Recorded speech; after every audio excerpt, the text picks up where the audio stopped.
Hello everyone and welcome back. Now in the previous video we were introduced to differential eigenvalue problems. And we saw that these things arise from separation of variables very naturally. What I would like to do in this video is introduce you to the general theory of Sturm-Liouville problems. Now, Sturm-Liouville problems are an extremely well-studied area of applied mathematics, particularly of differential equations and boundary value problems.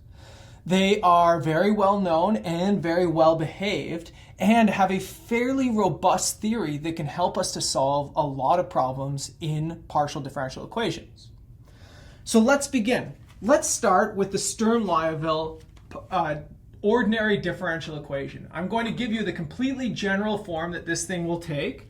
Here I have P d phi dx.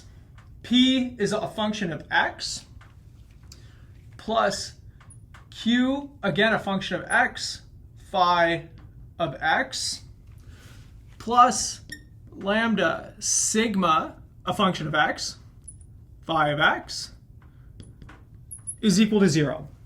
And this is going to be for a less than x less than b. So it's going to be a boundary value problem. I'll get to the boundary conditions in a second. But what I want you to notice here is that this is the general form of those eigenvalue problems I showed you in the previous video. In particular, there it is. There's my eigenvalue. Here's my eigenfunction showing up. It's a second order differential operator, right? And in order to solve this thing, well, first I need boundary conditions. But once I have boundary conditions, I need to find both phi and lambda to set this thing equal to 0. So let's just refresh. Let's remind ourselves of some examples, some places where we see this in the wild. Well, the first one is the simple harmonic oscillator. We've seen this one. Seen it over and over and over again. And let's see how it fits into this setting. Well, your p function would just be the identical function 1, right? So this would just be a second derivative. Your q would be 0. There is no q part here. And your sigma would be exactly 1. Now, what do we know about this equation? We know that it has, again, depending on the boundary conditions. Let's imagine Neumann or Dirichlet, or even periodic. It has infinitely many solutions, infinitely many choices of eigenvalue. And each one of those gives a function here. OK, let's keep going. Let's look at another. Remember in the last video we did heat flow on a non-uniform rod.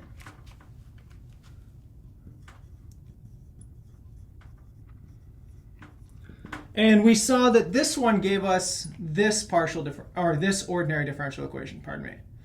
K naught d phi dx plus alpha. Remember, this came from either an exo or an endothermic chemical reaction, plus lambda c rho phi is equal to 0. Okay, so how does that fit into our case up here? Well, the function p in the Sturm-Liouville problem, that's just k naught. The function q is just alpha. And here we've got a weight function sigma. You'll see why I call it a weight in a moment. That's c times rho.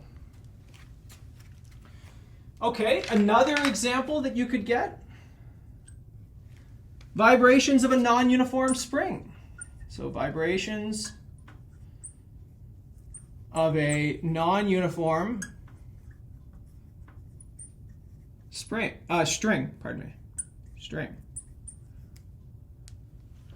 And in this case, I'm going to leave it to you to derive this Sturm-Liouville problem. But here,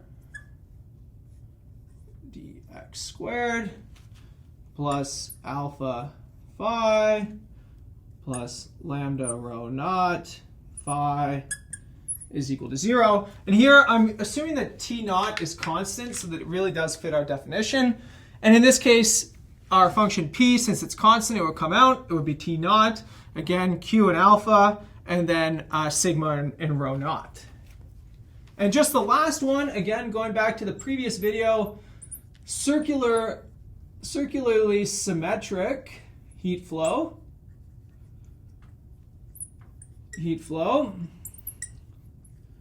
And in this case, we had ddr multiplied against r d phi dr, and then plus lambda r phi is equal to 0. And again, you see that p now, my independent variable, is actually r instead of x, but you're smart people, you can follow this. And you can see that p is just the linear function r. Sigma, again, is the linear function r, and everything sort of falls back into place. Okay, so in order for this to be a well-posed problem, and by well-posed I mean has a solution, right? Eigenvalue function or eigenvalues and eigenfunctions exist. I need boundary conditions. So let's talk about a class of boundary conditions. These are boundary conditions. They're sometimes called Robin boundary conditions. It's spelled Robin. French mathematician again. The French School of Mathematics did a lot of work around Sturm-Liouville problems, and primarily because of their interest in PDEs in the 1700s. So these boundary conditions, we need a boundary condition at the left endpoint of the domain, x equal to a. And here it's going to look very general. Beta 1 times phi of a plus beta 2 times d phi dx of a is equal to 0. Okay? So that's a linear combination of the state and its derivative at the left endpoint have to go to 0. Beta 1 and beta 2, these can be any numbers, okay? So for example, if beta 2 is equal to 0, this is just a Dirichlet boundary condition. Okay, good. So we've got Dirichlet boundary conditions. They're allowed in this general framework. Similarly, if beta 1 is equal to 0, then I've got a Neumann boundary condition. That's good, right? That gives me something else that I'm interested in. So it captures the two boundary conditions we've already encountered, Dirichlet and Neumann, but it also allows for more complicated boundary conditions, including Newton's law of cooling, right? Remember, Newton's law of cooling had a mixture of the state and its derivative at the endpoints. Similarly, you can do the same thing at the left endpoint. And they can have different linear combinations, all right? So you could have Dirichlet at one end, and you could have Neumann at the other end. That would be perfectly fine within these general boundary conditions, right? So beta 1, beta 2, beta 3, and beta 4, these are just arbitrary real numbers, okay? So we are going to consider the Sturm-Liouville eigenvalue problem with the Robin boundary conditions. And let's put the big theorem on the board. Okay. The theorem pertains to this equation with these boundary conditions, okay? 1, all eigenvalues are real. Values lambda are real. Okay, so that's interesting, right? Because we've seen there's plenty of matrices that have complex eigenvalues. In this case, no. We can only have real eigenvalues. That's good. Okay, what else? The eigenvalues, there's actually infinitely many. So there exists infinitely many eigenvalues. And you can list them. So you can list them as lambda 1, which is smaller than lambda 2, which is smaller than lambda 3, and so on and so forth. So what does that tell you? It tells you a lot mathematically. First of all, there is a countable number of eigenvalues. It's actually countably infinite, okay? But you can order them along the natural numbers, right? So you can count them, 1, 2, 3, 4, so on. Another important piece of this, there is a smallest eigenvalue. Okay, there's a smallest eigenvalue, but there is no biggest eigenvalue. In fact, you can show that lambda n goes to infinity as n goes to infinity. So they just keep getting bigger and bigger and bigger. Okay, let's keep going. Number 3. Each lambda n, so each eigenvalue, it has an eigenfunction. Has an eigenfunction, which we'll call phi sub n of x. And phi sub n of x, so each eigenfunction has exactly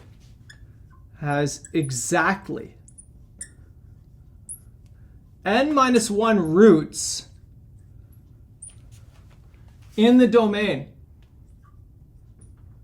So that's kind of cool, right? So the smallest eigenvalue, its eigenfunction has no roots. The second smallest has exactly 1 root. The third smallest eigenvalue, its eigenfunction has 2 roots, and so on and so forth.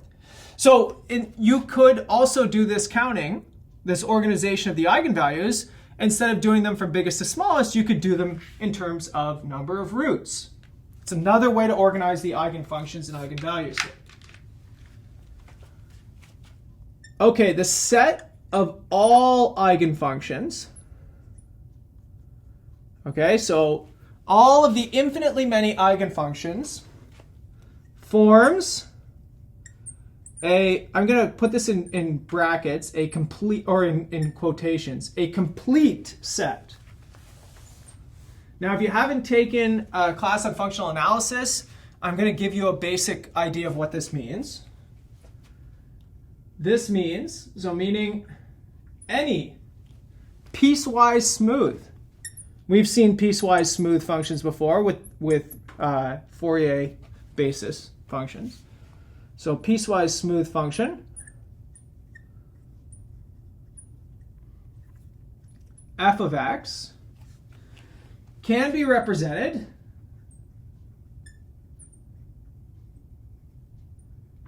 as, okay, I'm going to use the same notation from Fourier series. So I have this thing is equal to an infinite expansion in the eigenfunctions. Okay. And just like we saw, this infinite series, it actually converges, and it converges to the sort of average of the left and right limits. So it's exactly the same as the Fourier series, okay? So at points of continuity, this thing is equal, but because it's a piecewise smooth function, you can have discontinuities and it converges to the average. But the point here is that the eigenfunctions for these Sturm-Liouville problems behave a lot like Fourier functions, right? In fact, the Fourier functions are just eigenfunctions of this particular Sturm-Liouville problem. So in some regard, these eigenfunctions are generalizations of the Fourier functions. Okay, here's more. Remember the Fourier functions, sines and cosines, they have an orthogonality that helps us find these little coefficients. These do too. So the eigenfunctions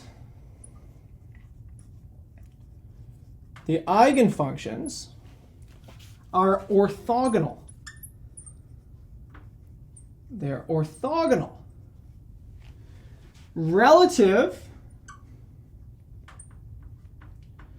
to the weight function. Remember, I've been using this terminology weight function for 2 lectures now, which is my sigma of x,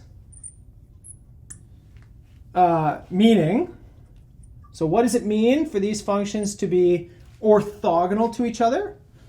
Well, it means that if you multiply them together and you then multiply in the weight function and integrate over space, this will equal to 0 if you have chosen 2 different functions. Okay? So again, think about Fourier. My weight function here was 1, so I got my usual orthogonality condition. But because of the Sturm-Liouville function or formulation, you have this lambda, this sigma term in here, and it acts as a weighting. It tells you, in some regard, this tells you what part of your space is important and what part of your space is not important in some regard. It functions similar to a density function in probability theory.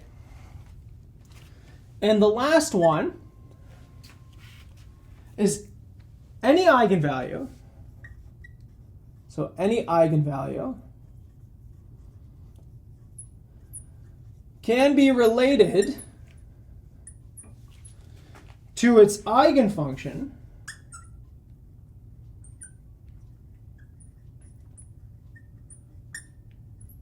by what we call the Rayleigh quotient, the Rayleigh quotient.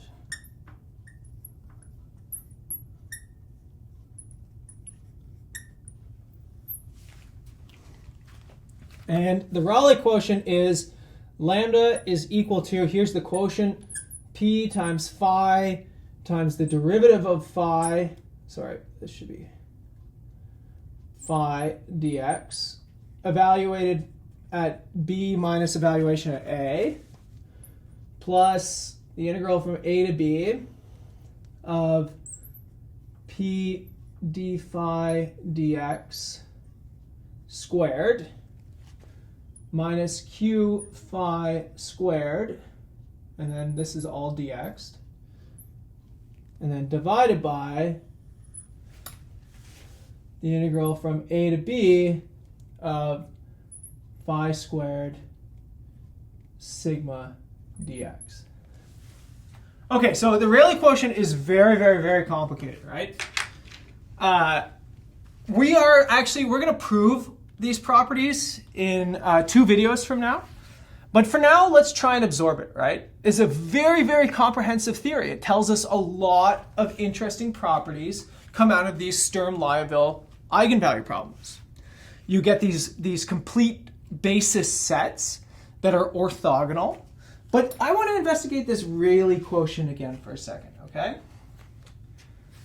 It tells us that you can relate the eigenvalues and the eigenvectors via this really complicated looking expression. Now, you should probably recognize this as maybe an integration by parts problem because you have this evaluation at the endpoints. I'm going to derive the Rayleigh quotient later on. But for now, let's see what it could tell us, right? Because using it is actually pretty hard sometimes. But let's go back to this really simple example right here, right? Okay, so my harmonic oscillation. Here, P is equal to 1. And let's imagine I have Dirichlet or Neumann boundary conditions. That means that this whole term right here would disappear because I'm evaluating at the endpoints, and one of these two things is going to be 0 with Dirichlet boundary conditions. So that means that I've just got this integral here divided by that integral. Now let's take a look. P would be equal to 1 here. Q would be equal to 0. So I'm integrating the derivative squared. That's positive. Also, here, sigma is equal to 1. So I'm just integrating the eigenfunction squared. Positive. So integral of derivative squared, positive, divided by integral of function squared, positive, is a positive Rayleigh quotient for every function. It doesn't even have to be an eigenfunction. But that tells me that every eigenvalue is positive. Okay? Now think about what that means for the heat equation. When the eigenvalues are positive, that means that heat settles down. That's an interesting property, right? Because that's typically a physical property. Heat should dissipate. So even though the Rayleigh quotient is difficult to work with, it can still tell us important information about the eigenvalues, right? In this case, it tells us that all of them are positive. That's not something we know a priori, right? It's possible to have negative eigenvalues. The only interesting piece here is that they're real. So the Rayleigh quotient can be used to tell us information about the macroscopic dynamics of the original partial differential equation without actually finding the eigenvalues and eigenfunctions themselves. Now, when we come back in the next video, I'm going to work through heat flow on a non-uniform rod. I'm going to show you how we can actually implement this theorem to tell us information about a partial differential equation without actually solving it explicitly. So I'll see you all in the next video, everybody.